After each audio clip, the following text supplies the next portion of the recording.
Hello, today we will guide you through how to delete Invoice in GnuCash. Let's start by launching GnuCash and opening the file you normally work with. Deleting an invoice is a permanent change, so it's a good idea to be sure you're in the correct book and that you truly want the invoice removed. Once GnuCash is open and ready, look up to the top of the screen for the main menu bar. From the menu bar, open the Business menu.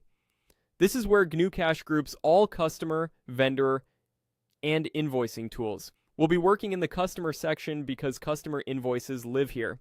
Within the business menu, choose customer. This opens up the customer-related actions you need for managing invoices.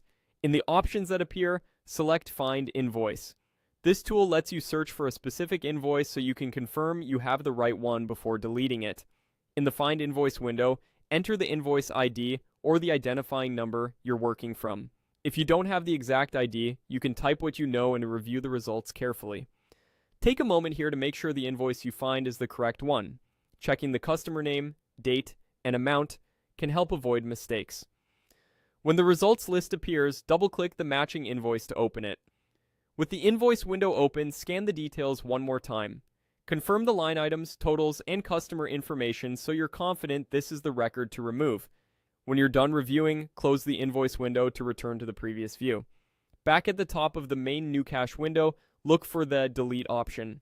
Depending on your layout, this may appear in the toolbar or in the menu at the top. You should see Delete available once you've selected or highlighted the invoice in the results.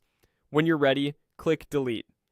GnuCash will typically ask you to confirm this action. Read the prompt carefully, since deleting will remove the invoice from your books and you won't be able to bring it back without a prior backup. If the invoice is linked to postings or payments, GnuCash may warn you or prevent the deletion until those links are addressed. Follow any on-screen guidance and only proceed if you're certain. After confirming, the invoice will be removed. You can run a quick search again to verify it no longer appears.